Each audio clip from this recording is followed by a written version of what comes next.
Good morning and welcome everybody to this opening session for Blockchain Ireland Week 2021.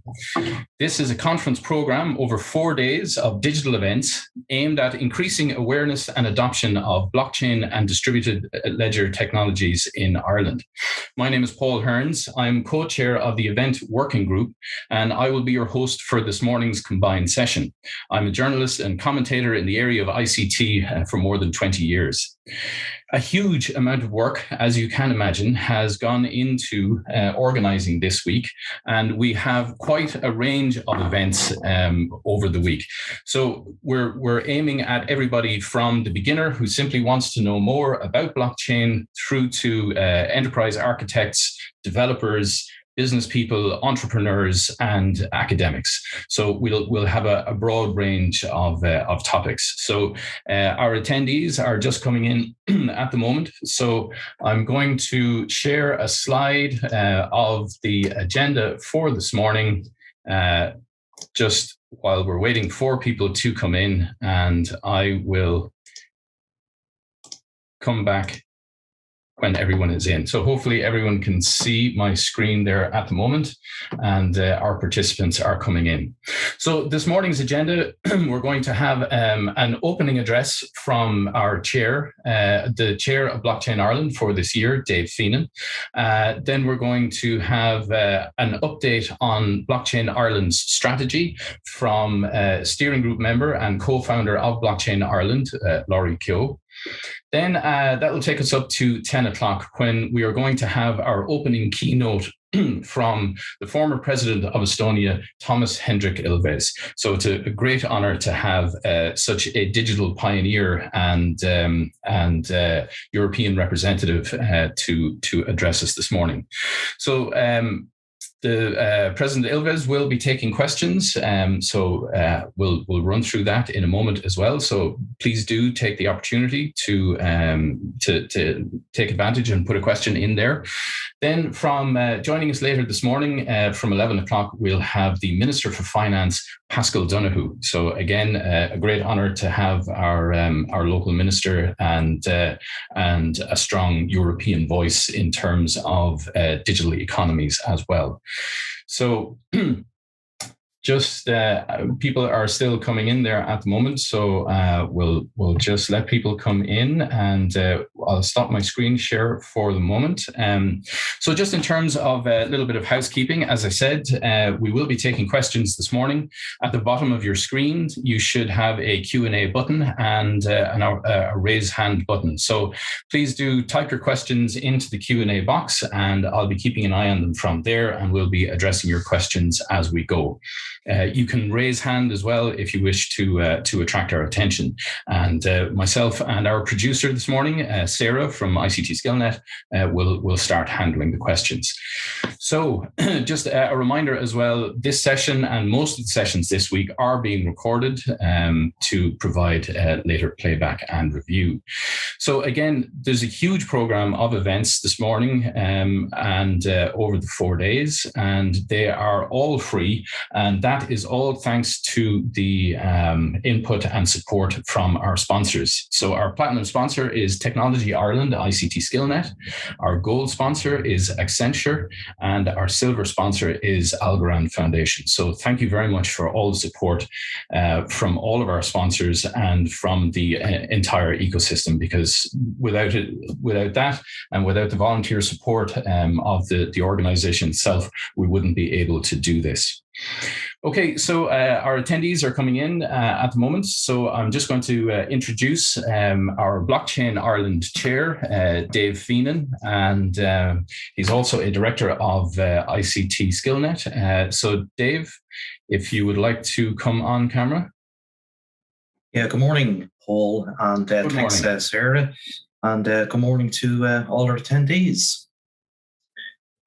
So I'd like to welcome you to the launch of Blockchain Ireland Week 2021. As the chair for 2021, it gives me great pleasure to welcome Pascal Donoghue, TD, Minister for Finance, and the former President of Estonia, Thomas Hendrik Ilves, both of whom will join us later this morning. I also wish to extend a Cade Míle Fáilte to our national and international audiences joining us throughout the week. Today, industry, healthcare, government services, and art, amongst others, are sectors being heavily impacted by blockchain and distributed ledger technologies. Understanding exactly what these technologies can provide for a new era of digital public services, from self-sovereignty identity to credential management, is at least as important as their impact in the world of decentralized finance, industry, and art. Blockchain Ireland Week 2021 is aimed at the entire spectrum of engagement within blockchain, from those who wish to increase their knowledge with the basics and beyond, to policymakers and developers on the front line. As Paul has already alluded to, we wish to acknowledge our silver sponsor, the Algorand Foundation, our gold sponsor, Accenture, and our platinum sponsor, to Technology Ireland ICT Skillnet. With over 60 plus events throughout the week, in excess of 200 panelist speakers from over 20 different international locations, we have received in excess of 3,500 ticket reservations. So we truly believe there's choice for everybody. From the seeds of ideation at an initial meeting of 5 people in 2015, Blockchain Ireland as a cluster has grown to over 600 members, a true representation of a quadruple helix. In the early days, and thanks to both IDA and Enterprise Ireland, the foundation zones were put in place. Since October 2020, the current steering committee formulated an updated strategic roadmap with 3 key objectives for 2021, namely hosting of informative monthly meetings aligned to the redevelopment of the website, and increasing participation both nationally and internationally in this initiative. The second objective, to host Blockchain Ireland Week in May 2021. And the third objective is to commence the process involving all national stakeholders to produce a blockchain strategy for Ireland. I will not dwell on this, as Laurie will speak to this exact theme immediately after me this morning. So yes, we're making progress. A key part of that enablement was the realignment of the working groups within Blockchain Ireland. We put in place the Developers Working Group led by Bernard Cochran, a meeting place for all the technologists, regardless of whether you are a beginner, expert, or interested in the fusion of blockchain as a technology with cloud, AI, and so forth. Tune into Bernard on Thursday at 1300 to hear more about this. Our Enterprise Working Group, led by Ian Keane, is the home for larger organizations already deploying blockchain solutions, or those interested in starting that journey. There are many enterprise sessions throughout the week. Our Startup Working Group, led by Fiona Delaney, is a group that hosts many one-hour webinars throughout the year. And I'd encourage you to attend the various panels that Fiona will either moderate or participate in. Fiona herself is an award-winning agri-food blockchain pioneer and recently took home the European Standards Plus Innovation Award from Senelect. Mentioning standards, here in Ireland, our own National Standards Authority of Ireland manages the Technical Committee 307 for Standards on Blockchain. The NSAI wishes to invite you to consider joining this committee, enabling the development of the ISO standards in blockchain. If you're interested in learning more, get in touch with Fiona, myself, or Vikas Sahani, the convener, chair of the Irish Committee. With thanks to Pierce Ryan, a technology lawyer, he has grown the legal and regulatory working group exponentially. This is a very important working group, as this keeps a close eye on the unfolding regulatory and governance topics associated with blockchain globally. Our Education Skills and Innovation Working Group, led by Professor Joyce O'Connor, is, like our Legal and Regulatory Working Group, one that is a transversal group underpinning all the working groups. There are 2 key challenges here. One, the upskilling and competency enablement of the technologists, and secondly, the education of business leaders as to how technologies like blockchain can positively impact their balance sheets. Back in 2018, under the then chair, Jerry Dial, one of the very first masters in blockchain, specifically focusing on distributed ledger technologies, was created and launched by Minister Heather Humphreys during the last Blockchain Ireland Week in 2019. This industry-led initiative funded by Skillnet Ireland is a key achievement of Blockchain Ireland to date. This month, the original 2019 cohort of students graduate from the programme, and on Wednesday at 1500 you can hear more about the programme. Applications for the 2021 intake for this Masters are now open, and as an incentive, seeing as we're in a virtual environment and there's no swag bags, By applying before the 30th of June, you may win one of 20 data camp licenses. During the week, you'll hear phrases and acronyms like NFT, DLT, crypto, DeFi, but I also need to allude to words like Marzena, Amber, Seamus, Kevin, and Irla, who, under the stewardship of Darrell Lawler and this morning's moderator, Paul Hearns, are to be applauded for the delivery of Blockchain Ireland Week. They are the members of the Blockchain Ireland Working Week group. I also want to call out my colleague Sarah Watson for all the work she did in the background, and to all the people in Irish Web HQ led by Mark O'Leary in the support that they gave us. So on Monday, as in today, we will afford you the opportunity to join Laurie, Anthony Day, Pete Townsend, Rob Leslie, the Institute of Bankers, and others across various sessions. Tuesday, we're delighted to welcome Sanjay Potter, the Global Lead of Technology, Sustainability and Innovation at Accenture, our gold sponsor. And there are two interesting sessions exploring the journey of blockchain in Africa, and also a presentation from the EU Commission. Wednesday, we'll see our silver sponsor, the Algorand Foundation. At 15:30, they will host a session which will provide several case studies of blockchain technology. That same afternoon, we're delighted to welcome the IDA, Enterprise Ireland, Technology Ireland, Skillnet Ireland, and the Office of our own government CIO to a very interesting discussion about blockchain and the opportunity for Ireland. If you're interested in the music, equine, or craft beer industries, check out the other events that day. Thursday, we're honoured to welcome Mike Dempsey from BNY Mellon, who will talk about the opportunities for blockchain in global banking. Other interesting events include discussions on the Slovenian SI chain project, on privacy, on GDPR, and even on artists and NFTs.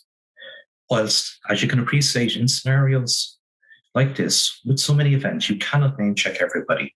But on behalf of the Blockchain Ireland Steering Group, we wish to applaud and acknowledge the participation of all the speakers and panelists. As part of Blockchain Ireland Week and in a joint initiative between IBM Ireland and the Technology Ireland ICT Skillnet, you can now freely access the Skills Build platform, where you will find two curated online self-paced learning pathways in blockchain. One is a 5-hour pathway for business people, and the other is a 7-hour pathway for technologists. Links to register will be circulated throughout the week. And once you've registered, you can access hundreds of other learning modules. A special word of thanks to my colleagues Carmel Summers and Susan Kelly, who are responsible for this initiative. There is an old saying: if you find yourself as the most knowledgeable person in the room, then you're in the wrong room. Hopefully, across the 60 plus virtual rooms this week, you will leave those rooms more knowledgeable. I know I will. So thank you for supporting Blockchain Ireland Week. We hope that you, your families and colleagues stay safe and well, and that in the last week of May 2022, we can host this event in person. Enjoy the Festival of Blockchain. I'll now hand you back to Paul Hearns, our moderator. Thank you very much. Thank you very much, Dave. And hopefully that's given everybody an idea of not just the scope, but the ambition of what we're trying to achieve this week. And really the mix of speakers that we have is really incredible. And we look forward to engaging from every aspect. But now to get an update on the Blockchain Ireland strategy for this year and for the coming year as well, I'd like to hand over to Laurie Keogh. Laurie is an expert and lecturer in blockchain, and he is also a founding member of Blockchain Ireland and a key member of the steering group. So Laurie, if you'd like to take over. Thank you. Thank you, Paul and Dave. So good morning, good afternoon, good evening, everybody, depending on where you are in the world. And you are all, massively welcome to the second edition of Blockchain Ireland Week. So we're delighted to be here with you and to welcome you. And what I'm going to do is I'm going to build on what our chair just opened with there in terms of, why we're doing what we're doing and where we're going, right? And that's ultimately what strategy is all about, those three things. So look, when we started, just to touch on this and build on what Dave mentioned, what we were trying to do is, and what we still are, is establish Ireland as a global blockchain hub. That's the mission. That's the vision that we're all working together on, and we're making great progress. And this is part, and Blockchain Ireland Week is part of that. So The second area, and this is really, thanks to the great work by Keith Fingleton and the folks of the IDA, where really what we're doing is how do we look and how do we create jobs around blockchain technology, around digital assets, around distributed ledger technology in Ireland? And how can Ireland become synonymous with the technology? And that is that overarching vision that we're all working together and towards. And the third area then is to look at it from an ecosystem perspective. So when we think about blockchain technology, it's an infrastructural technology. It is a network-based technology. And the key to that, which we feel very strongly about and why we have all the working groups that we do, is that it touches off several different areas. So from an academia perspective, we mentioned the Masters in DCU. There's great work going on in GMIT, there's work taking place in UCC, in UCD, in IT Carlow, in Waterford IT, right across the country. And that just is a tiny scratching of the surface in terms of the activity that's taking place in relation to technology at an academic level. But then also at an industry level, we have the likes of Deloitte, we have Consensus, we have R3, we have IBM, we have Overstock over in Sligo as well, Fidelity, just to name but a few in there. And of course, my own haunt as well, being my melon. And I think the key thing here that we're trying to do is we're trying to link up all of these entities to see what problems we want to solve, how we work together to solve them, and what opportunities we want to create. And I think, Bernard's talk in relation to the digital identity piece is going to be fascinating to understand what the progress is that's taking place there at that public-private partnership level between industry and also the government. So I think it's a great application in terms of digital identity, but it's also a really good embodiment from an ecosystem perspective to what we're trying to do here across Blockchain Ireland. The other thing that I wanted to touch on briefly was in relation to the goals for this year. And look, a massive goal for this year was Blockchain Ireland Week, getting it up and running again. Absolute credit to everybody involved. And once again, I won't name folks because I'm going to leave somebody out and then I'll feel terrible about it. But a huge amount of work has been done to hit those stats that Dave walked us through. And it's fantastic to see. And it, sets a very high bar for next year as well. But look, we're delighted that you're having us join us. So that was the kind of a core deliverable number one. Number two is also having monthly meetings. So we have monthly meetings that take place, and we've guest speakers at an international level and also at a national level. And another piece which Dave touched on is the working groups. And they really are, they are the lifeblood of what Blockchain Ireland is all about. How do we listen? How do we then, give them a platform to share what they're doing, but also inform policy? And that really goes to the final point we're going to spend a couple of more minutes on, and that is in relation to the national strategy in relation to blockchain technology that we're working together on. So this is by no means, Paul, Dave, myself, and the steering group writing this on our own. I wanted to share with you a little bit about the process as to how we're doing this and where it is at the moment. So the first step for us was to engage the steering group leads for each of the different working groups to understand, what are the potential areas of interest, of importance, and to start gathering that feedback. So that was really, step one. It starts with everybody on this call here today. Step two, then what we did was we actually engaged the government. So on Taoiseach Leo Varadkar, Minister Donoghue, Minister McGrath, also Minister Harris as well. And what we're doing there is that what we're very conscious of, we do not want to create a paper on our own and then simply, send an email into the governmental areas. We want to work hand in hand with them on this topic so that we can develop and co-develop items where we feel very passionate that we can make strong recommendations, but also that they are implementable actions. That is the key thing, that they are implementable. So to share with you in terms of, that process. So, with the support of Barry Lowry, specifically in My Santa Maria, and Barry's colleagues, we had a great meeting a couple of months ago to start that process. And since then, we've been gathering input as to, what are the areas of real importance to the different working groups and how will we kind of gather and assimilate that information. In parallel, work has started to gather information and do desktop research as to, well, what are other countries around the world doing? What's happening in the US? What's happening in France, in Italy, in Germany? What's happening in Australia? What's happening in Hong Kong? What's happening in every kind of aspect where we can find research that's taking place or existing blockchain and DLT and digital asset strategies that are out there. So we can gather that information, do a compare and contrast, and see where Ireland fits in.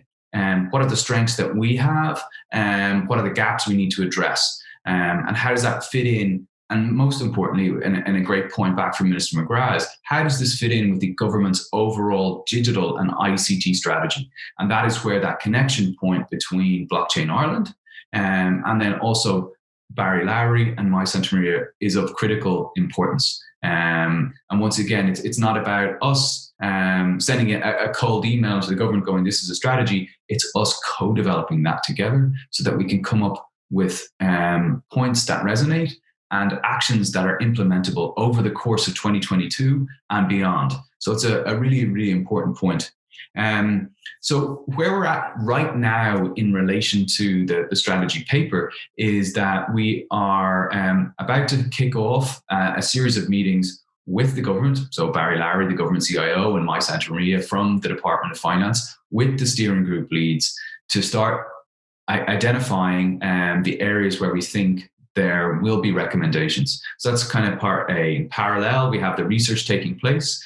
And then in parallel again to that, we have the working group meetings taking place to bubble up really what are the key issues that need to be addressed. And then we work on an iterative basis to continue to gather information, play that back to the steering group and play that back to working with Barry Lowry and My Santa Maria from the Department of Finance to basically relay that information, which will then form a long list of items, which will be distilled down to a short list of items, which will form the basis of the strategy paper, a set of recommendations and corresponding actions, which will be shared directly with the government based on that co-developed basis in December of this year. And that really is the plan. If people have areas or would like to help in any way, please do feel free to get in touch with me, with Dave, or with anyone else in the steering group or anyone else in Blockchain Ireland. We'd love to have your input. We'd love to understand what's important to you and how we can relay that information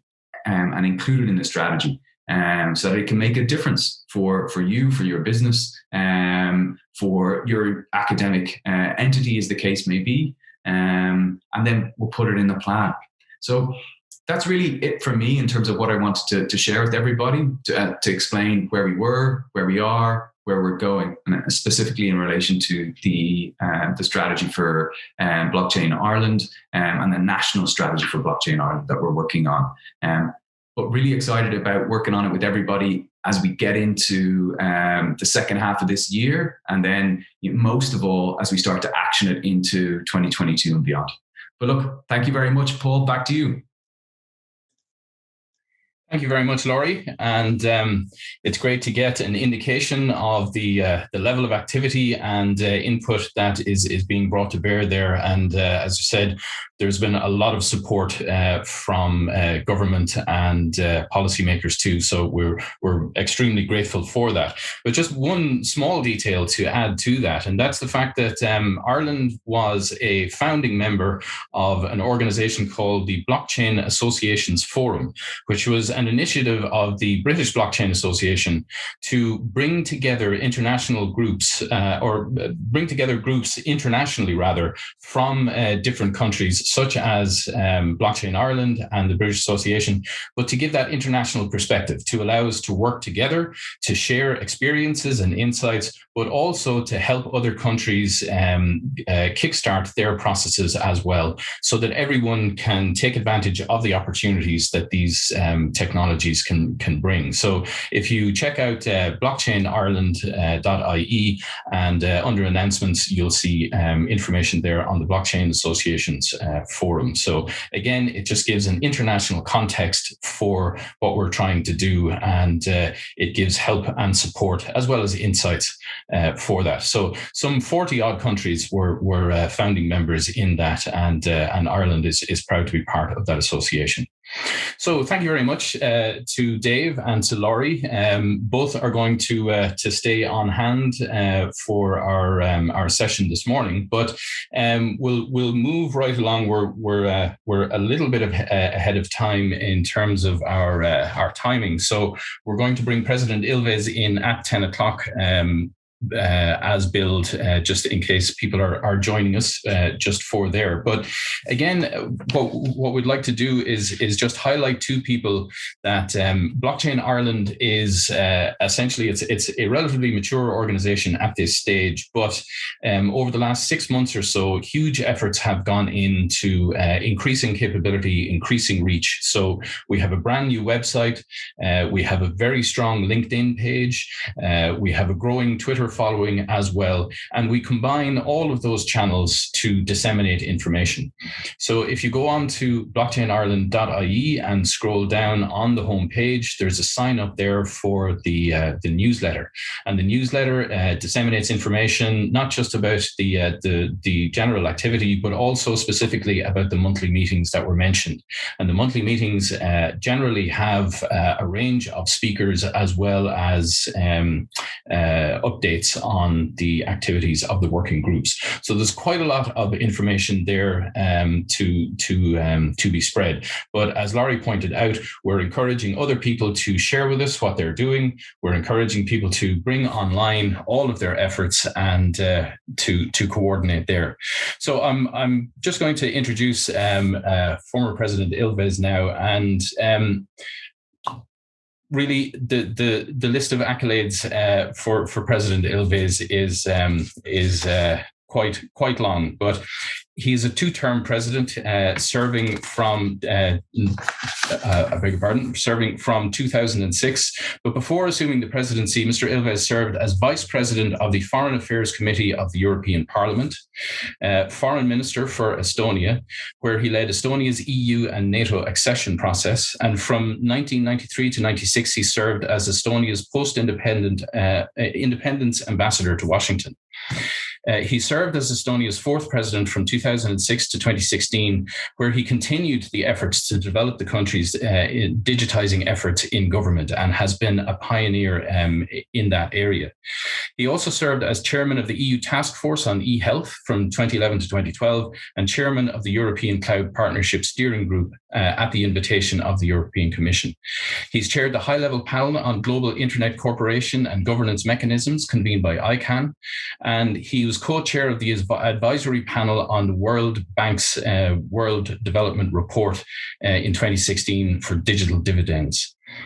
He is a World Economic Forum Global Agenda Council member as well on cybersecurity, and he is a founder and patron of the International Center for Defense and Security. The list of accolades and achievements, advisory member boards goes on and on and on, but I see that I'm talking about so many familiar things. President Ilves, good morning and welcome. Thank you for joining us. The topic of the President's presentation this morning is, although blockchain is seen as a mathematical tool, it is unfortunately synonymous in many people's minds with speculative currencies and cryptocurrency schemes. And while these take up a good portion of what is written about blockchain, they comprise a small fraction of its utility. So President Ilves is going to talk to us this morning about the importance that these technologies can play in digital development, in digital services and government, but also highlighting where it may not live up to the hype. President Ilves, thank you very much for joining us. You are most welcome, and I will hand over to you. Well, thank you very much. I'm thrilled to be speaking to you once again, since I've done this before. And indeed, I do want to talk about blockchain in a slightly different context from what is usually how it's usually talked about. And so instead, I shall speak about the benefits and limitations of blockchain use by governments, and increasingly as an object of interest in CBDCs, or less opaquely, central bank digital currencies. These are topics that probably amount to 0.001% of what is said and written about blockchain, and so it's very different. Perhaps because it begins with a B, Bitcoin, a speculative alternative money system, has become synonymous with blockchain. And in fact, when I often talk about blockchain, people only think about Bitcoin. And of course, its wild increase in value has made the world mad for Bitcoin. Not only is it wildly speculative, it's used for money laundering and for ransomware, something I guess Ireland has had to grapple with recently. And in addition to its speculative value, it is the lack of transparency that makes it so appealing to people, some of whom don't want to pay taxes, some of whom want to commit crimes and get paid for their crimes. And what is often forgotten is that each Bitcoin transaction contributes, at least the calculations I have read, 278 kilograms of CO2 into the atmosphere because of the massive use of electricity that is entailed by Bitcoin. And where it does not contribute massive amounts of CO2 is mainly in China, where among electricity sources you have the Seven Gorges Dam, means that a large number of transactions are performed in China. And as we know,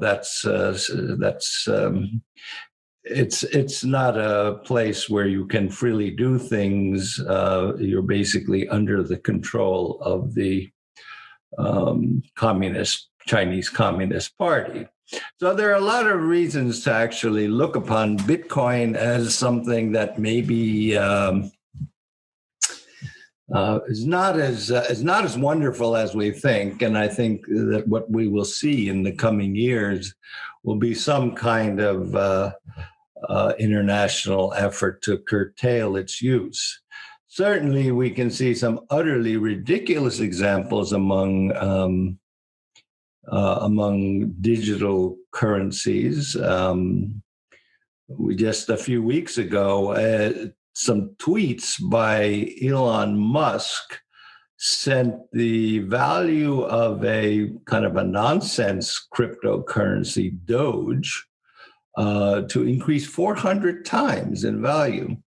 So, I mean, this is the kind of thing that state government officials like me look at and go, this is horrible. But anyway, leaving that aside, at its most basic, as most of you know, blockchain is a means to maintain data integrity. In other words, data cannot be changed without permission. That is, if you have the right kind of blockchain.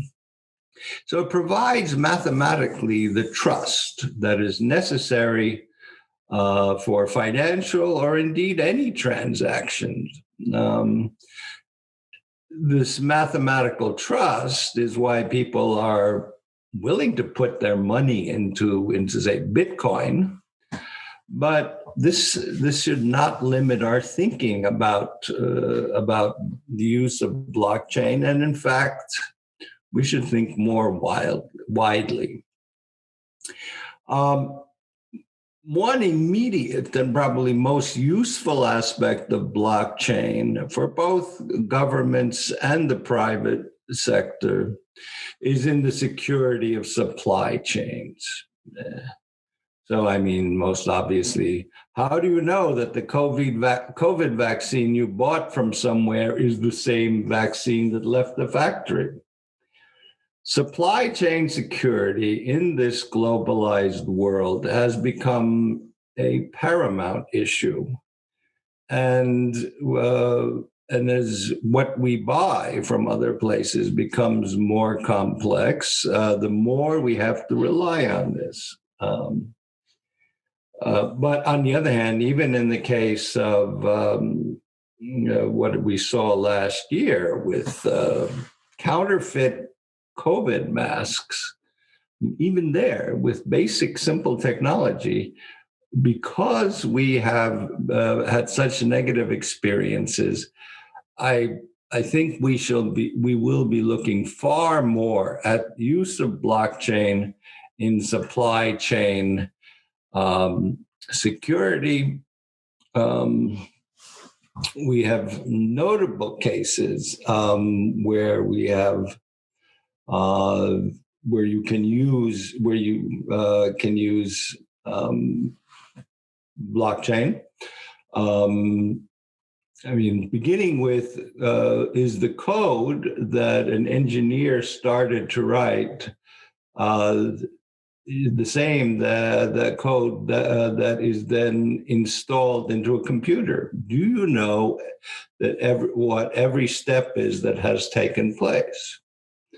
It is precisely this, incidentally, that what SolarWind, the Russian SVR or spy agency hack of much of the U.S. government, and from there on to much of the private sector, or significant portions of the private sector, exploited. They did not know that the code that they originally had been changed. Wine from Australia. Do you really know what its actual value is? Do you know where it came from?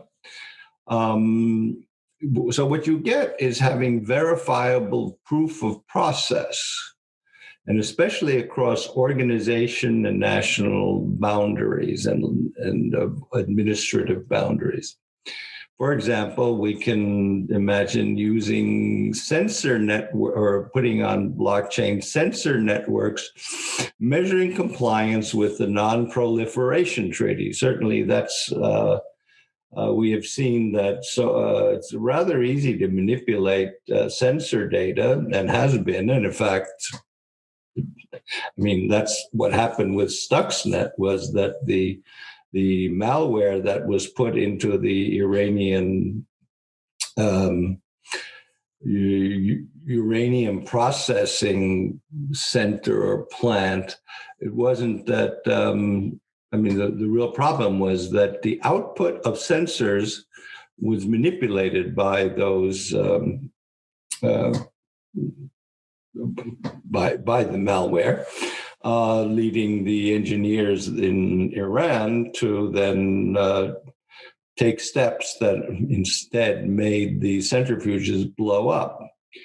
So that same thing we can see as long as we're talking about bigger security issues, where components for banned items that are used in chemical biological warfare material. Similarly, another major place for implementation and use of blockchain is in automation, especially when we have unsecured data. We have human judgment. Should I trust something or not? So, in other words, we are going to, and one more, which has been, again, a significant security issue, has been in GPS spoofing. We recall, some of us may recall that 3 years ago, a U.S. Navy ship in the Black Sea suddenly found itself, according to GPS, to be in the middle of Romania. So I think because of all of the abuses that we've seen in a digital world, where manipulation of data by outside sources has led us to have to lose a lot of trust in digital information. So what we're looking at is how do we maintain data integrity? That data cannot be changed without permission. And so, as I said, this is where, for governments, blockchain becomes exceedingly important. And I will more or less focus on those kinds of things because I think the commercial side of things, everyone knows everything there is to know, at least at this forum. So, I mean, we'll take the example of Estonia, with the country I know best, as one says in Brussels. We have in this country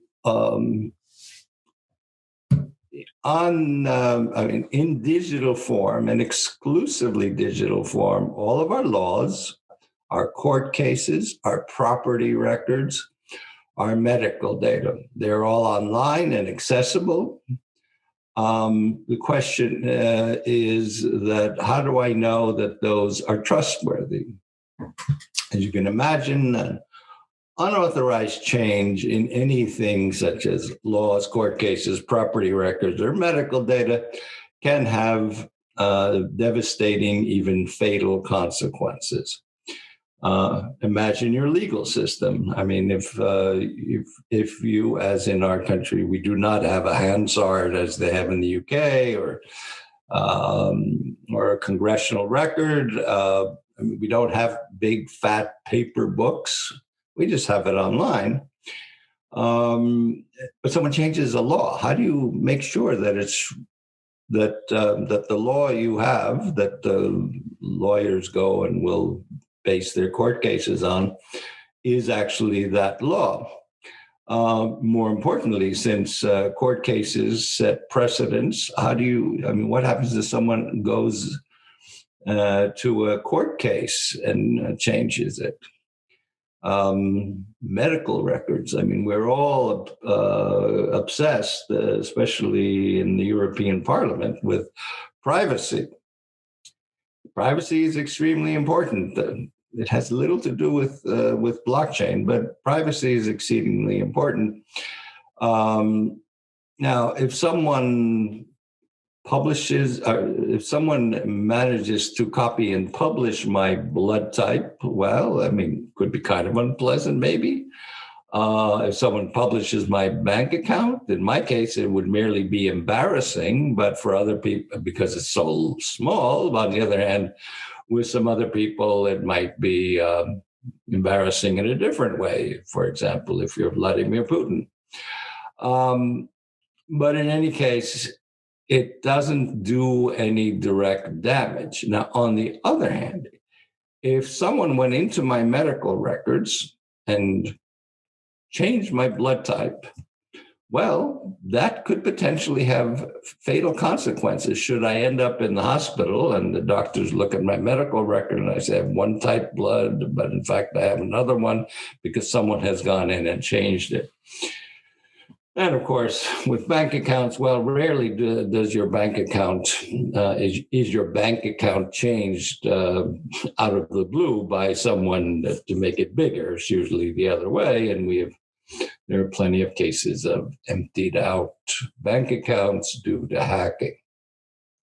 So when a government or public services start going online and exclusively online, then using Bitcoin in one form or another becomes an absolute sine qua non.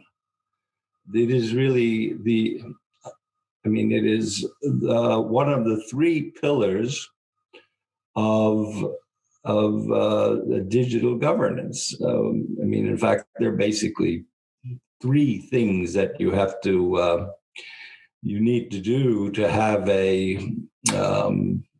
have digital governance, which, as has been mentioned, has been my primary focus for the past, I could say 30 years. But anyway, first of all, you do need a secure, unique digital identity with an authentication process and end-to-end encryption, which is part of the privacy side.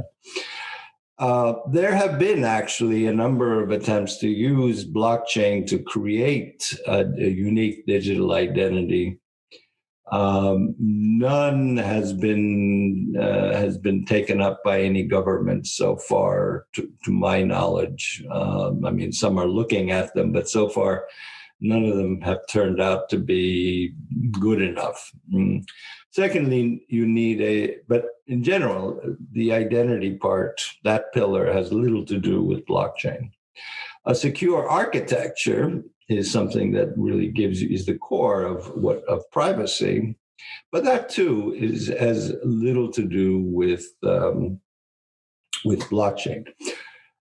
The third pillar is the preservation of integrity, and this is why the Estonian government in 2008 started putting all really critical data, private data or personal data, as well as property records, laws, court cases, onto blockchain, because we realized that if we're going to be digital, then we have to make sure that any of the negative things that we have seen for decades and decades will not undermine the digital governance system. So coming back to blockchain, basically it provides mathematically the trust for financial or indeed any kind of transactions. And in fact, this trust in the mathematics is why people are willing to put their money into Bitcoin, Ethereum, or any of the other cryptocurrencies. Again, that's quite different from utility for governments. But what is common to all of them is the use of mathematical cryptographic means to ensure the data has not been changed illegally, that is not without proper authorization. And it does this, and this is where the term blockchain comes in, this is basing any change in data on previous already stored blocks of data or transaction, or even in fact blobs of data for that matter. Data itself is not on blockchain. Hashes are on blockchain. If we were to, and hashes are mathematical representations of those data. And then where you get the blocks is that and how you can check the integrity is that these blocks are on a Merkle tree, and that's not Angela Merkel and is spelled differently as well. And that looking at the tree consisting of hashes, you can go back to see that there have been no changes in the data. So this is how we have arrived at governments using blockchain primarily to guarantee financial, data integrity for all kinds of data that are crucial for governance performance in this era, when so little is on paper, and also where the complexity of supply chains viewed from the government has become so crucial. I mean, I can say that, for example, the F-35 fighter that has a cost of $5 billion a piece. I mean, since it's so largely electronic and digital, and we have so many bad actors all over the world that you really, really, really have to worry about supply chains and the integrity of supply chains. So basically, there are three functions that I see that you can have with blockchain from my perspective. I mean, first of all, it simply certifies that some event happened. I mean, you can do this to any data, just some blob, as I mentioned. It's essentially, it can be just used as a timestamp.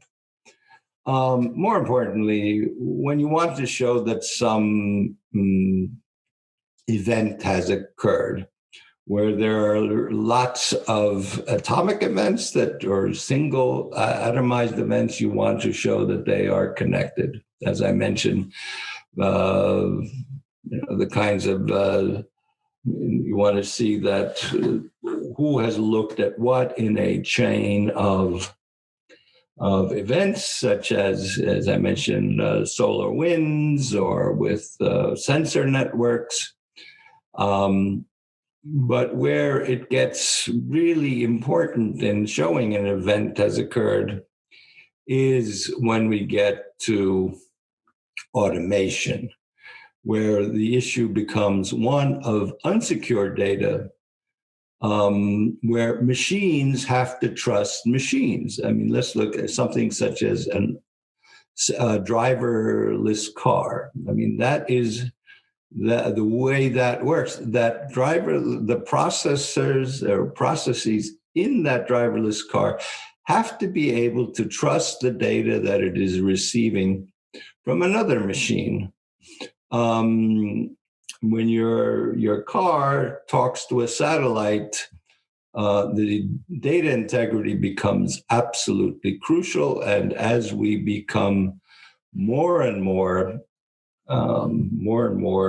digitized, and we move on with artificial intelligence becoming more and more powerful, that in fact we do start doing things such as having self-driving cars, then really the machine being able to trust another machine is the weakest link in many ways, because you can make the algorithms of your AI extremely good, but if it relies on data from outside sources, then you really have to start worrying about that. And I guess automobile manufacturers these days are really very seriously concerned about data integrity. And finally, where it is of extreme use, and I think we're going to see a big change, especially perhaps in financial services, is the use of blockchain in proof of unique ownership. I mean, basically, take any asset.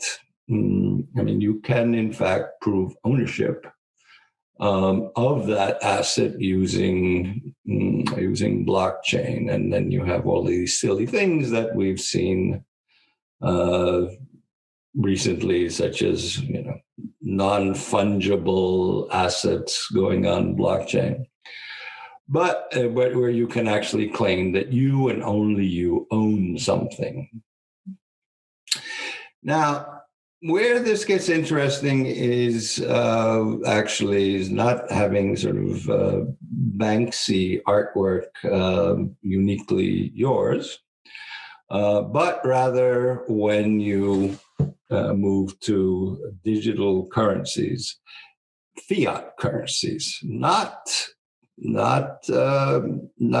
cryptographic currencies in the vein of Bitcoin or any of the other ones, Doge. I mean, all of these things that go up and down in value and are subject to all kinds of manipulation. But rather, when we actually get to currency emitted by a central bank. So, if you think about what a blockchain can do, is with currency and with stocks and bonds, that if we look at the financial structure, it's all, it's rather haphazard in many ways. It is based on all kinds of assumptions. If you, when you think about looking at it from a central bank point of view, what you can trust completely is cash, right? I mean, and the central bank will recognize the paper or coin. But as soon as we have banks involved, then actually you have the central bank has to trust the bank, which takes a cut from this, often with a credit. People use credit cards. The bank's processor returns the information that it works. The payment processing skims 1% to 3% off the top. Visa, MasterCard, Apple all extract 1%. And in many ways, you can argue that cash, which is recognized at the same value as a transaction using MasterCard, is something which is, it's actually subsidizing their use because because someone's taking a cut. Now, where I think we are moving is that, where central banks are looking at the possibilities of digital currencies, is that in fact using, in a sense, a digital currency becomes equivalent to cash, and you no longer actually need an intermediary bank to perform transactions. All of these transactions can be performed through a central bank. In Ireland, Estonian's case, through the central Bank of Europe in Frankfurt, and which would have huge implications for the future of any kind of banking, because exchanges would no longer be mediated by banks. Now, up till now, when in using the blockchain, people have been looking at the Bitcoin model, which is very, very, very slow. You need every event requires 7 transactions. You need proof of work. And as I mentioned, it brings in huge amounts of, or puts huge amounts of carbon dioxide into the air.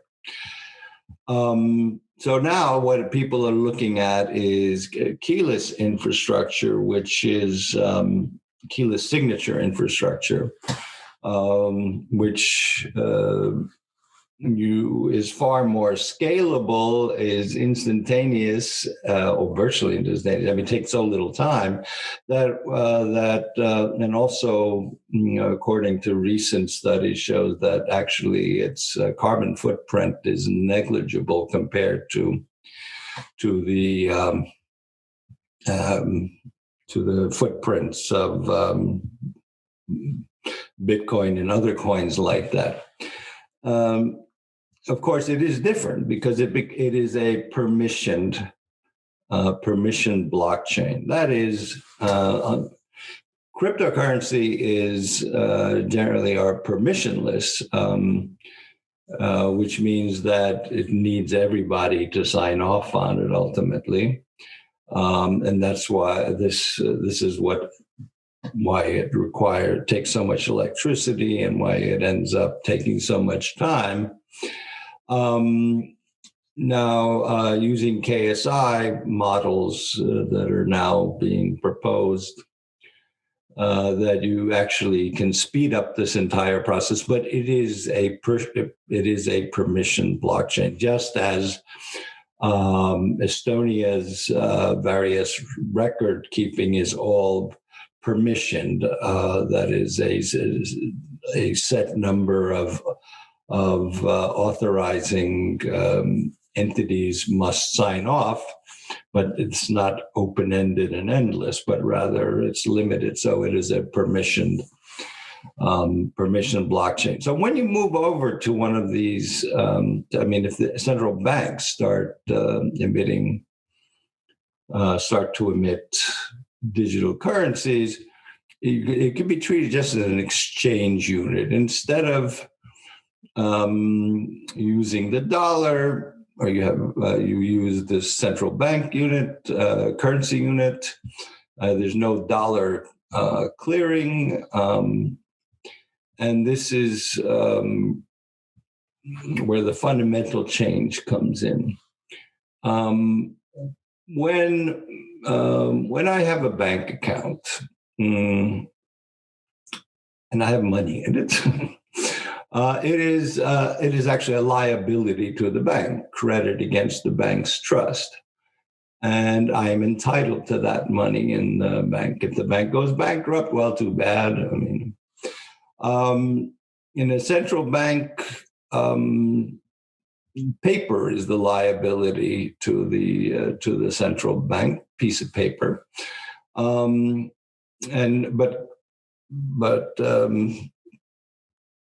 But a digital currency, the central bank money is essentially risk-free money. Ultimately, most payments go through central banks, but right now, really, the only real connection to the average person is that you can go and, or at least in the old days, you could go to a central bank and say, I want, the silver equivalent of my pound in sterling, or once the United States was on the gold standard. We haven't had that in a while.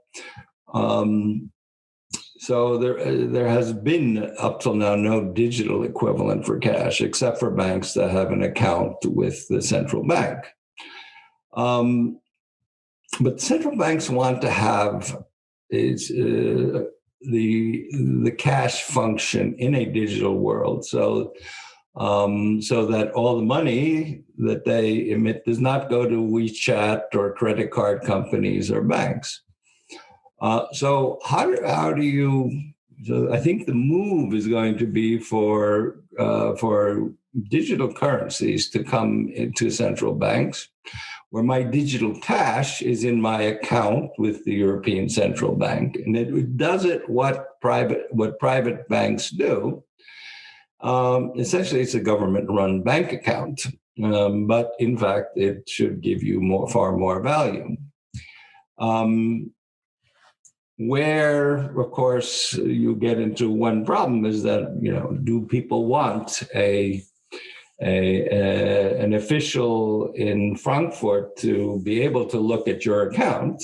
On the other hand, if you bank at some local bank, you have an official there can look at what's in your account. And all of this, of course, thanks to blockchain and its keyless signature infrastructure varying in scales very, very well. So I think we're going to see movement in that direction. But this is kind of semi-science fiction. What I do know is that various central banks, be it the Central Bank of England or the European Central Bank, as well as the Fed in the United States, are all looking at theory papers on how they can go over to offering digital cash as a fiat currency. But back to reality on the ground.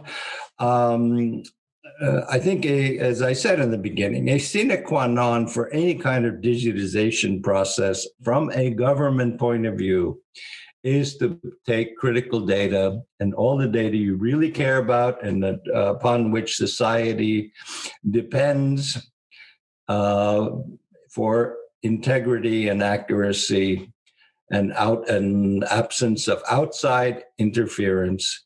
Governments must take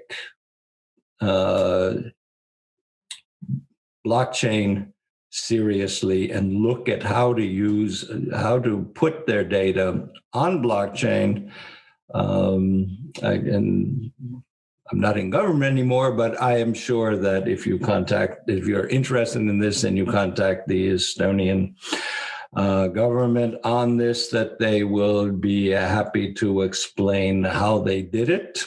It is, as I said, one of the three pillars of effective e-governance, and without integrity, given all the attacks we've seen, all of the nastiness that everyone has run into, and given how much we all depend on data, that it should be a priority for every government.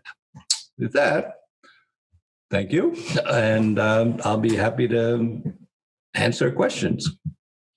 Thank you very much, President Ilves. That's a very comprehensive description there, I suppose, of the context that so many governments, as well as financial service bodies, are looking at blockchain and distributed ledger technologies. So that's given us a really good base, I suppose.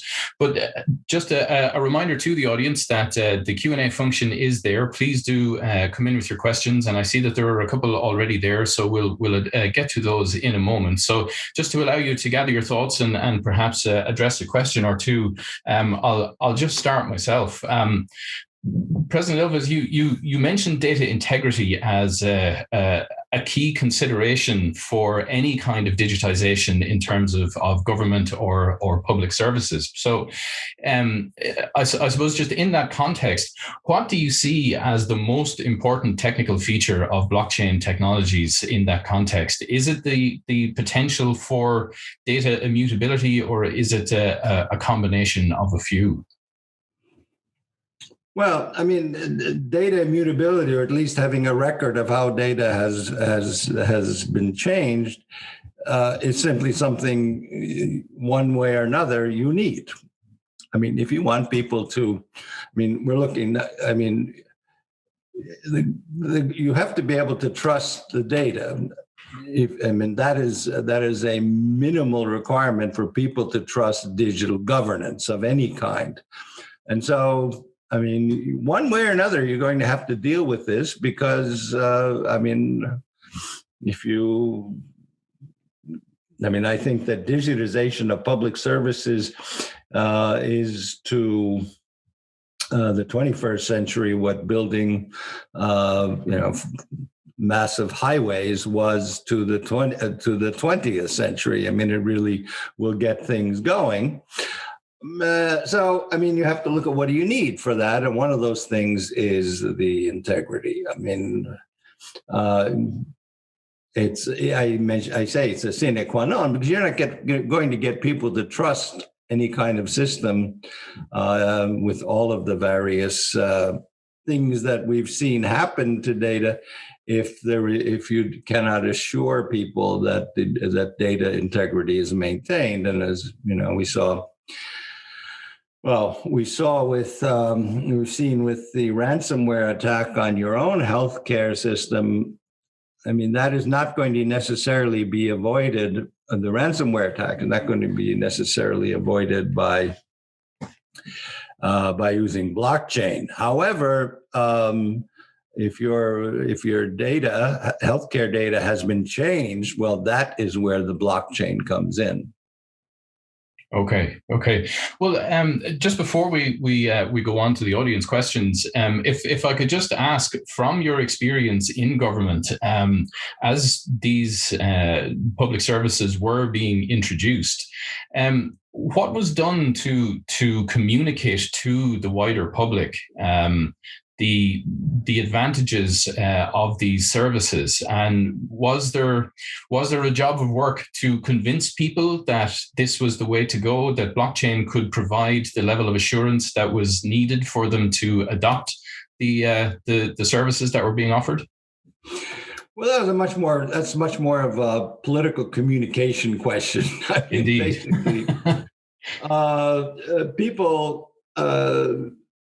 people, after experiencing how easy it is to use digital services, public services, and basically started to trust them. And we have had major incidents, but never regarding trust. We in 2007, we had massive distributed denial of service attacks on the Estonian system. But in fact, the system, our public services system remained intact, even though private banks, virtually all media and government sites were taken down because of the architecture, which requires you cannot access a public service site without first authenticating yourself. Those remained safe. We have had later. We have had other issues. We had we discovered that there was a defective for some of our identification. The company that produced the chips had produced defective chips because of the low uptake and use of digital services and ID, digital IDs by other countries that use the same chip. They just eliminated all cards and shut down their services. We could not do that since basically everybody was using, there are certain services that have like a 99% use rate, such as digital prescriptions, taxes, and so forth. So in fact, we could not just simply take all cards off, but we had to then come up with a digital fix, and anyone who was using that set of cards those IDs that had that chip card in it were then reconfigured, and we went over from this is maybe too technical, but we went over from RSA encryption to elliptical encryption, which eliminated the whole problem, which really RSA uses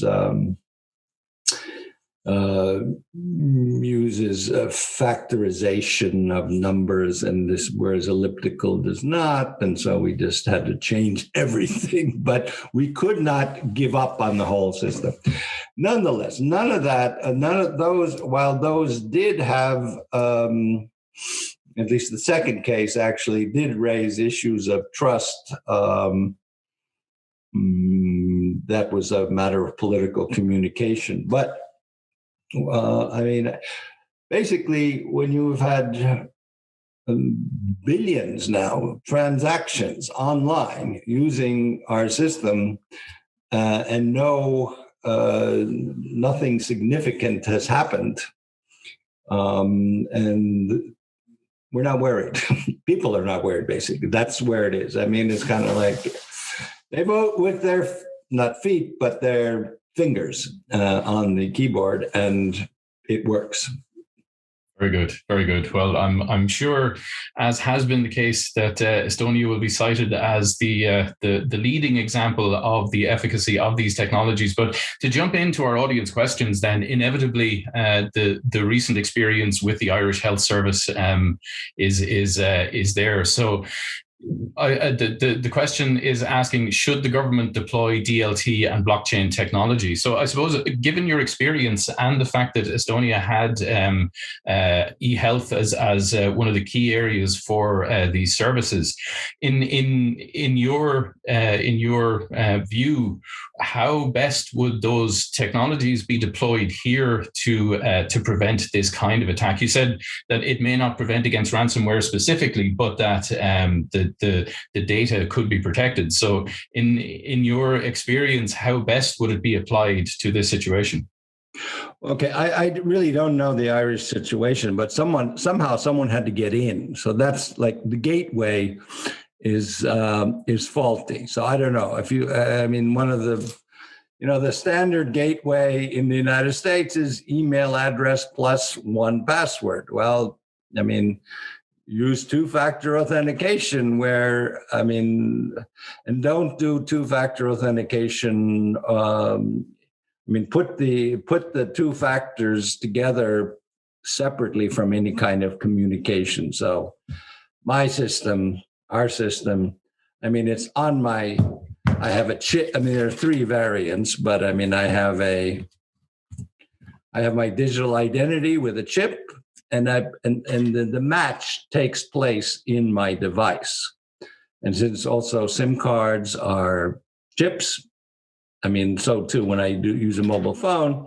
And then there's a more complex smart ID, which requires a one-time, once only verification of who I am that I use. But the main point is that you need to have a really secure identity system to prevent hacking. This does not exclude the possibility, which is a problem even with this system, of an inside job.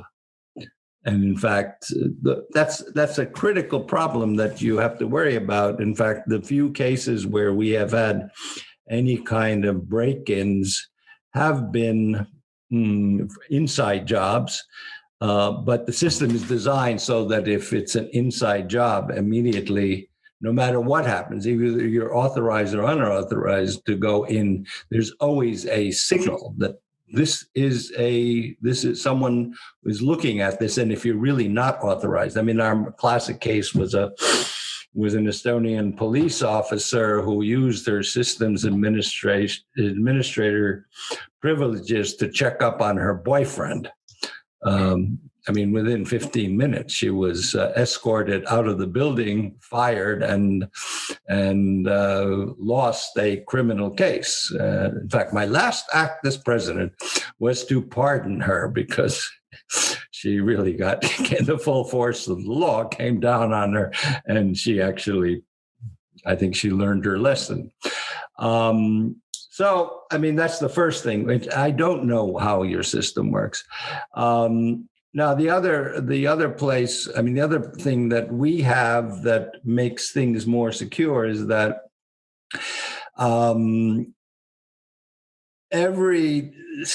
all medical records are separate. You cannot access all of the data.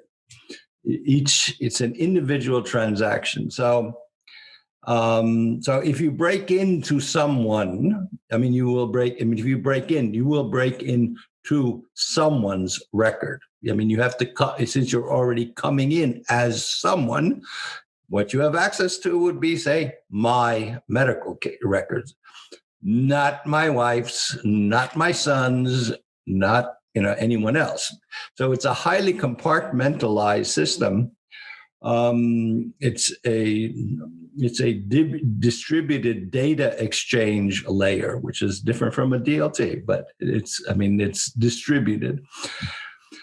Now, that has negative sides too, because it actually makes it very difficult to do all kind of big data analysis on that. So we're weak on that because we have opted for the security model that keeps everything compartmentalized. And the way to really visualize it is, 25 years ago, at that time, the world's largest oil tanker, the Exxon Valdez, ran aground in Alaska and dumped, it was the biggest oil spill of all time. Well, after that, people got kind of smart and they started putting, when they had oil tankers, they started putting oil in compartments so that if you did run aground, you would not lose, basically, all the oil of Alaska in one ship. So, that's what we have opted for. Those are both security measures that have nothing to do with blockchain. The blockchain comes in is now, again, knowing nothing about what they're doing. But if you recover your data, you really want to be sure that they haven't changed any data, right? Is it exactly the same? You can check up on that. But the main point is that you want to, for data, that's where the blockchain really comes in, is to look to make sure that while they've been holding your data, they haven't gone in there and decided, let's go change the prime minister's healthcare records or whatever. Mm. Okay, I think that is one of the key aspects of the work that's being done at the moment, is that even though a decryption key has been provided to ensure that even as it's applied, that they can assure the integrity of the data. So I'm sure it's quite high on their agenda at the moment. But moving to our next question, which jumps in terms of its topic and is talking about decentralized finance. So it says, as the whole essence of DLT and blockchain is decentralization, how will central government engage with decentralized finance, and how will it work in terms of support? It's not that decentralized. If you have a digital currency, it would be a permission blockchain, which would inherently be limited. The whole thing that makes cryptocurrencies as we know them so inefficient and electricity consuming and so forth is that they are permissionless. Anyone can do it. You just have to be able to be part of it. Whereas, a central, as with our own use of keyless signature infrastructure, we have a limited number of authorizing entities that will then say, that will sign off on it. It's not that the entire world or even the population of Estonia has the right to go and authorize a transaction. So it's not that decentralized. That's different from the cryptography and the cryptographic mathematical statement of a chain. Okay. Thank you. Well, we have a question here specifically about the Estonian example. It says, I'm very interested in the Estonian digital identity in health. Is this a blockchain technology? And how is consensus obtained? Is it proof of work? And there's actually a POWS, ABFT. I'm sorry, they're slightly beyond my frame of reference in terms of acronyms. Perhaps they mean something to you, but yeah, the Estonian digital identity in health. Can you maybe describe that a little and tell us about it? Well, it gives you my digital identity gives me access to my medical records, and when we're talking about health, also to all my prescriptions. That is, we have three classes of records. Records that are completely public. So, for example, anyone can look at my property records. And while I was in office, yellow newspapers did all the time.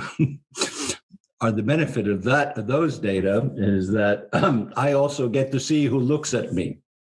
That's one of the guarantees of privacy, is that I know exactly who's been looking at my publicly available data. And then we have semi-public data, which sort of various authorities can look at things such as my tax records. Not everyone can, but basically the tax board has access to my financial data.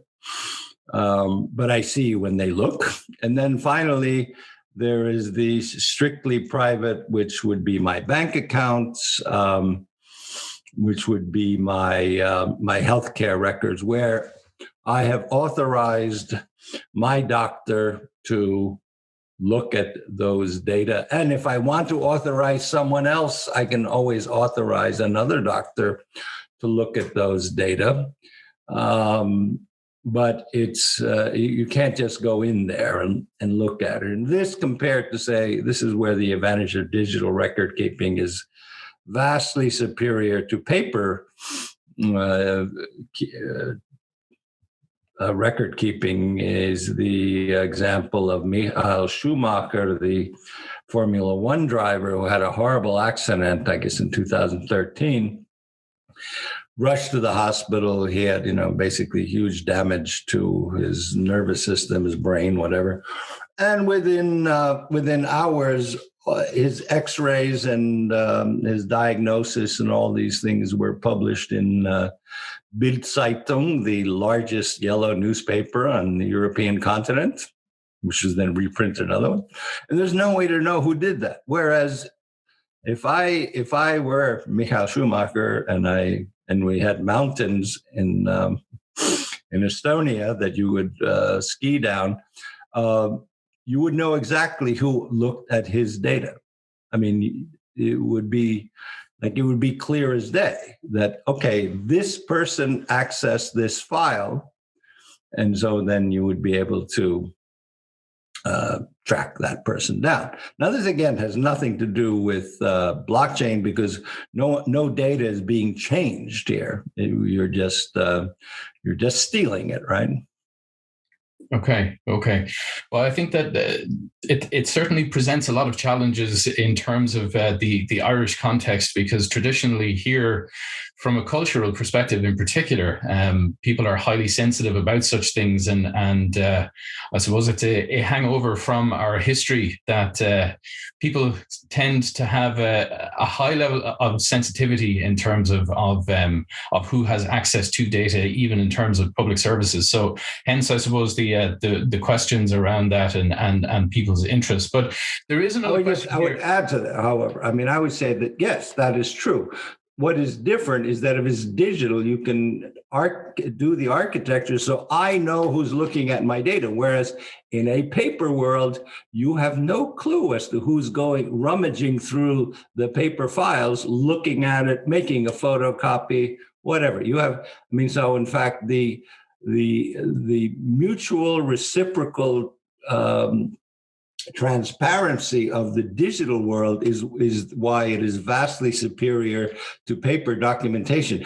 And don't have any illusions. Those records exist in a paper world too. It's just that you don't know who's looking at them ever.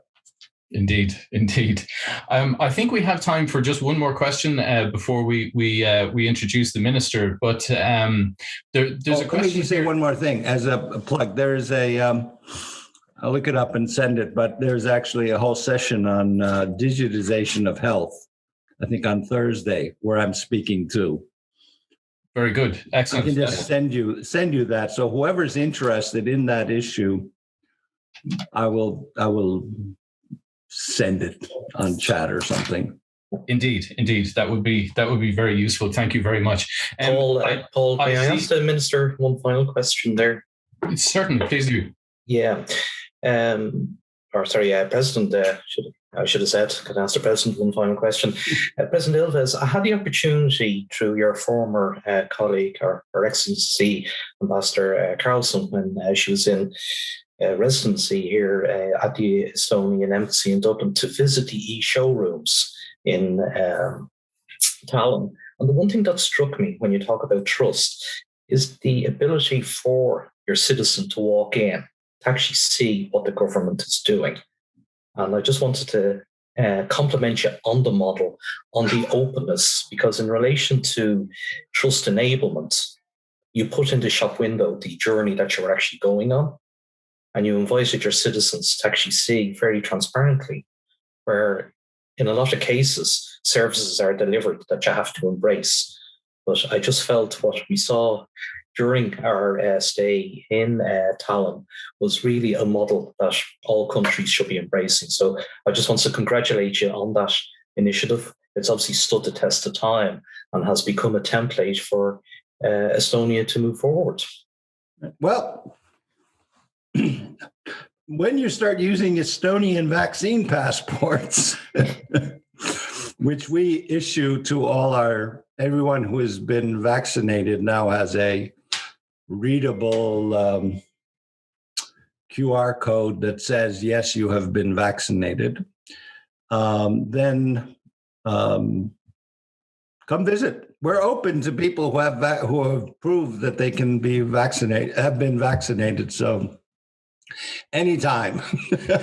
Thank you very much for that invitation, and thank you, President Ilves, for your talk this morning. It was hugely engaging and brought together many of the diverse threads of what we're trying to do in terms of Blockchain Ireland and Blockchain Ireland Week.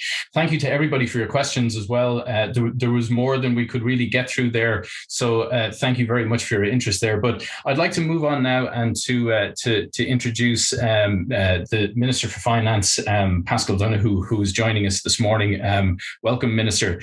Obviously, we all know the Minister, but just as a reminder, he's a Fine Gael TD for Dublin Central and was reappointed as Minister for Finance in June of 2020.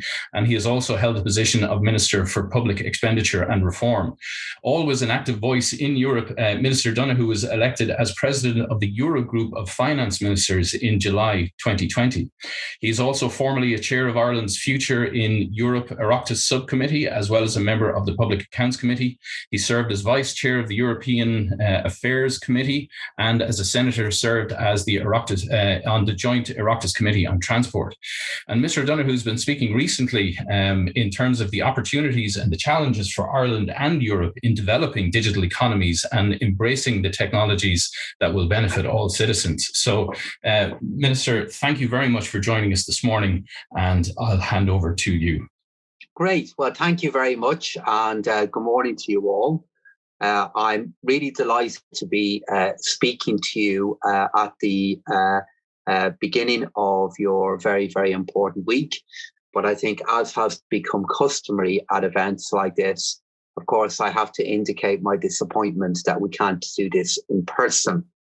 And I want to also begin by acknowledging the commitment of Dave Feenan to blockchain and to thank him for accepting the role as the new chair of blockchain in Ireland, a challenge that I believe few could meet as well as he will.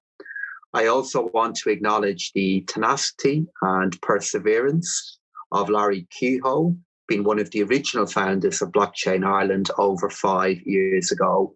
And thank you also to Thomas Ilves for sharing his experience of the digitalization of his country and his expert understanding of blockchain technology. All of this is an inspiration for us all here, as this is a week as we seek to discuss how we can create our future and better our present through the use of this technology. It's really hard to believe that now 2 years have passed since I had the opportunity to meet many of you in the Ivy Garden Hotel. A lot has changed then. Even the price of Bitcoin, or should I say Dogecoin. Blockchain Ireland Week is therefore taking place at a very crucial moment. The last year has been so very difficult for everyone, and the impact of COVID-19, of course, has been immense. Now, as we begin to reopen, and as we continue to accelerate our vaccination program, there is a sense of collective relief. We can allow ourselves to look forward more positively. And during this period, necessity has been the mother of invention. You could say, indeed, that necessity has driven so many different forms of innovation. It's the moment in which we've had to conceive of new business models, of new ways of engaging with disruptive technologies. And we've all had to challenge ourselves to change and to adopt, because we've had to change as citizens, as customers, and as businesses. We've all felt the need to adapt to the extreme circumstances of the pandemic. And we will have to continue to adjust, but not just to survive or cope, but also to thrive. And the series of events that have been organised by all present in this meeting today, by Blockchain Ireland, all of which will be taking place in the coming days, offer an ample opportunity to learn more and explore how this technology can improve our business and change our lives, not only just here in Ireland, but of course within the EU and even globally. If I look at the programme that you've lined up, the breadth and the depth of topics being discussed is a reflection on the leadership of Blockchain Ireland. International speakers from Africa, from Asia, from Australia, Europe, and the US will share their respective views and experiences. An extended thanks to all those speakers for bringing their experience to our shores. From here within Ireland, it's fantastic to see how this technology is being used in initiatives such as provenance in craft beer, making investment in bloodstock more affordable and transparent, providing integrity and trust to health data, and exploring education and training choices. So as I look at the programme that you have ahead, and as I look at many of the debates in relation to the impact of technology in our economies, two thoughts have struck me that I think and hope might be relevant to the work of the week. Firstly, and particularly if I compare where this week is now versus where it was in 2019, the discussion is no longer about what is blockchain or blockchain versus crypto or the risks and benefits of blockchain. The discussion has moved into a more stable, even a more nuanced place. And this, for me, is an encouraging sign. It demonstrates that the technology is maturing. We're increasingly seeing more examples of how technology can benefit our economy and our society. More enterprises are now funding pilots, more private sector consortia are being created, and we're now seeing the mainstream adaptation of this technology starting to take off.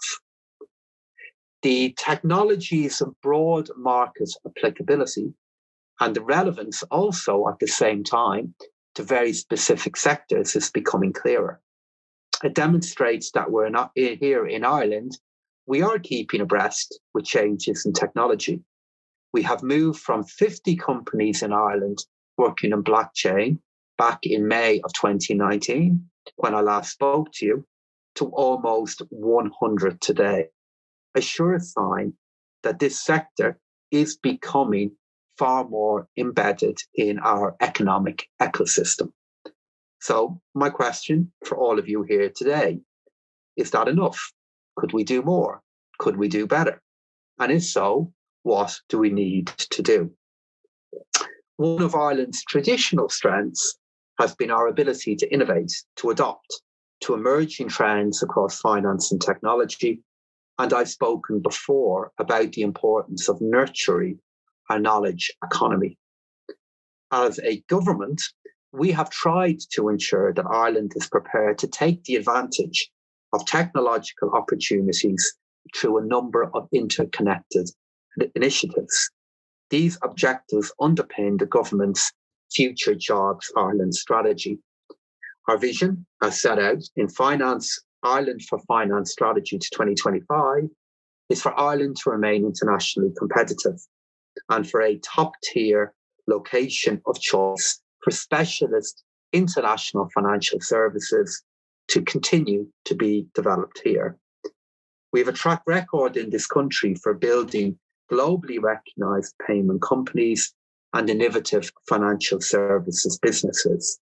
As you will discuss this week, blockchain can transform the way in which many financial services sectors currently operate and how they deliver services to customers.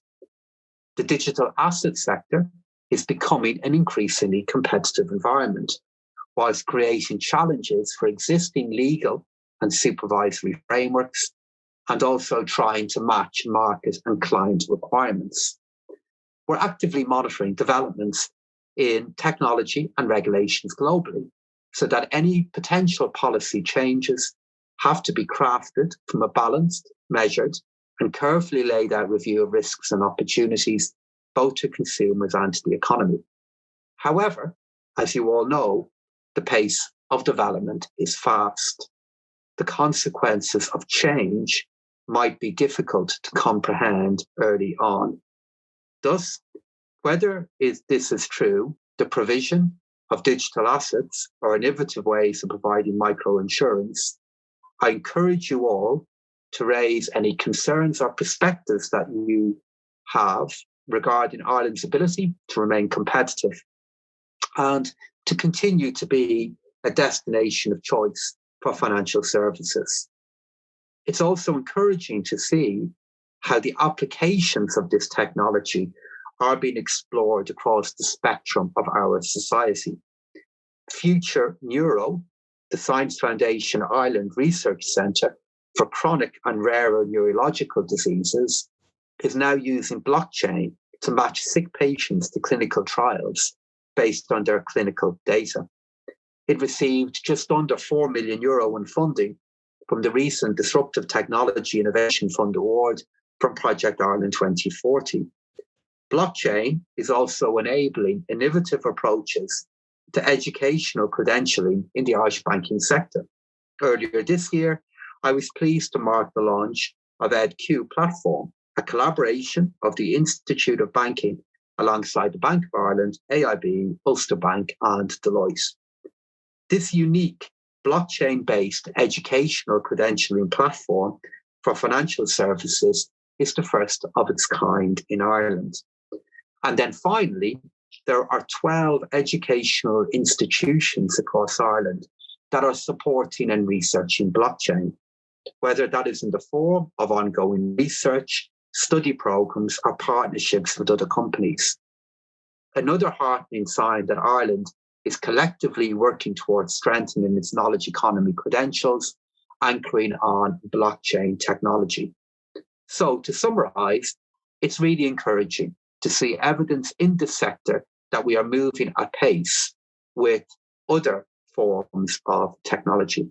And as Minister for Finance, I'd add that I'm very reassured to continue to see that my department has followed the pace and continues to be an integral participant of the Irish blockchain ecosystem.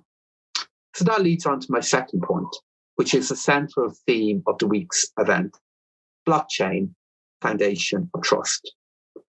The pandemic has certainly accelerated the move to transacting and living in a more digital world. What might have taken 10 years in the past is now achieved in 10 months. We've all adopted a large part of our lives to being carried out online. However, necessity to do so may at times have trumped trust. Perhaps the most visible example of this was people being forced to drop their use of cash and become proficient in digital payments. The necessity to transact a payment online forced many of us to implicitly trust in the process, without considering who is the company offering such services and what are the consumer protection safeguards if something goes wrong. And this was the case for everyone, irrespective of age or digital proficiency. As people become more comfortable with making financial transactions online, the 24/7 availability and convenient access made the purchasing of cryptocurrencies more accessible to the public than ever. And as Minister for Finance, I'm conscious that this does involve risk and that there must be adequate regulation to protect consumers in this regard. Equally, I recognise that the blockchain technology that underpins these currencies is a catalyst for innovation in financial services, particularly in capital markets. And this brings me right back to the challenge of trust. Because not only has the pandemic upended many of our constructs of a normal society, it has also challenged our trust in everything around us. But fake news should not be the new normal. Online scams should not be the new normal. And unverifiable scientific data should not be the new normal. As Finance Minister and as President of the Eurogroup, I take the issue of trust in our banking and in our payment systems so seriously. That is why the work that is underway in the review of a potential digital euro is so important. And this follows the ECB's ongoing research into central bank digital currencies. At the same time, my department is working with the EU Commission and the presidency of the European Union to bring forth a general agreement on the draft proposal for regulation for a market in crypto assets.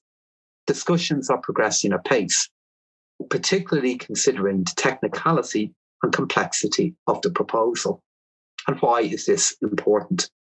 And this is because I believe that clarity of the legal and regulatory parameters that are applicable to crypto assets will bring trust for consumers and for companies to deliver and to use these products and services. This, in turn, is vital to trust in our governing institutions. So, as Minister for Finance, I welcome you all to Blockchain Ireland Week. I really look forward to exploring the important outcomes of your week's discussions. I'm sure it's going to be really enjoyable and productive, and I wish you all the best in your deliberations. Thank you. Thank you very much, Minister. We greatly appreciate your time. I do understand you were traveling over the weekend, and we really appreciate the fact that you gave us some time this morning to address those important issues. And obviously, it's a great endorsement of the efforts of Blockchain Ireland to have the support of government and to have the understanding, I suppose, of what we're trying to do and the support around it. So thank you very much. I understand that you're not in a position to take questions at the moment. Well, but look, if you have a question or two on the back of what I said there, maybe from you, Paul, that would be great. I'm afraid I have a busy week with a number of government commitments, so I can't stay for the morning, but I do value the opportunity to be here. Certainly. Okay. Well, I suppose if we could address one question, then I suppose in terms of the wider European context, you already highlighted about the fact that Ireland has quite a strong record in terms of the founding of payment companies here and innovative financial services. How important is that when you're having those wider conversations in Europe to be able to cite those examples as you're illustrating the possibilities and setting the contexts for those discussions? It's incredibly helpful and incredibly important because in the discussions that are taking place in the European Union about what the right kind of regulatory framework should be, it's incredibly helpful when you're putting forward your point of view to be doing so from an economy that has a background and a strong performance both in financial services and also in technology. And where that really helps, Paul, is helping us better understand some of the issues that are here and not seeing every development purely in terms of the risk of it or the complexity of it, but also being aware of what the benefits are as well. It's an area that we are looking to be active in having our voice heard. Yes, having a context of both financial services and technology, and indeed having a Department of Finance and also a central bank that has responsibilities to both those things in our economy really, really helps. It's also why, of course, the voice of countries, and you had the former president there of Estonia, is also so important as well, because smaller economies within the European Union do tend to have quite a developed digital footprint. And it does mean that there are common understandings within the EU on some of these developments that again help in putting forward and hopefully getting agreement on more kind of balanced regulations and policies. Okay, thank you very much. Well, I suppose we should probably wrap up then. Thank you very much, Minister. We really do appreciate your time and your insights and setting that context in terms of government activity here, and the fact that it is very much a two-way conversation in terms of the various interest groups and the expertise that's available here. So it's highly encouraging to hear you speak in terms of the engagement. So thank you very much for your time. I can still remember the room in which we did the last event, which was, I can remember the number of people that were there. I can remember just as I was about to begin my speech, a stage collapsed at the back of the room, which got my contribution off to a somewhat dramatic stage start. And then I also remember colliding with a chandelier as I was speaking. But that isn't the main reason the event stands out in my mind. It stands out in my mind both for the enthusiasm of all who were there, and also because of the quality of the event that you had organised then. That was last May 2019. Our country moved right into Brexit, then into a general election, and then into a pandemic that has, that suppressed so many other forms of activity and engagement. And I really hope now that as we move into healthier times with the disease, there'll be an opportunity for me to engage an awful lot more in issues like this and opportunities like this, and look forward to being able to meet maybe some of you in a different and non-virtual way in the time to come. Indeed, we all sincerely hope that. So thank you very much, Minister. I'm sure everyone and all the members of Blockchain Ireland extend their thanks as well for that. But just, I suppose, to build upon that, and just a couple of reminders in that Blockchain Ireland is very much in the next phase of its development, as was highlighted by the address from our chair and the strategy statement from Laurie Keogh. We have a new website and our new foundation there in blockchainireland.ie. So you can go on there and you can sign up for our newsletters, for our monthly meetings, and for all the activity there. We have our LinkedIn page as well, so you can find that easily, the Blockchain Ireland page. And we also have the Twitter handle, blockchain_IRL, where we'll distribute information as well. So we have quite a strong program for this week. And as the Minister highlighted, our broad theme is Blockchain Foundation of Trust, and it's establishing the idea of blockchain as a foundational infrastructural layer for business, for services, and for so much more than has been seen up to now. We have our steering groups as well, as has been described earlier, for enterprise, for developers, for education and skills, for legal and regulatory, and for startups, and of course our event team as well. So just to round off, I would like to thank everybody involved this morning, former President Ilves for that comprehensive presentation, to the Minister for his address as well, as part of his busy schedule, and to all of you for attending this morning. Please do check out blockchainireland.ie/events for the full program if you haven't booked already, and you can create your personal digest of attendance. So again, just thank you to everybody, to all the event team, to our producer this morning, Sarah, to Dave Feenan, to Laurie Keogh, President Ilves, and the Minister. And hopefully we'll see you at many of our events this week. I'll be popping up in a few places for panels and introductions, so I will hopefully see you again. So thank you very much to everybody, and we'll round out the session for there this morning.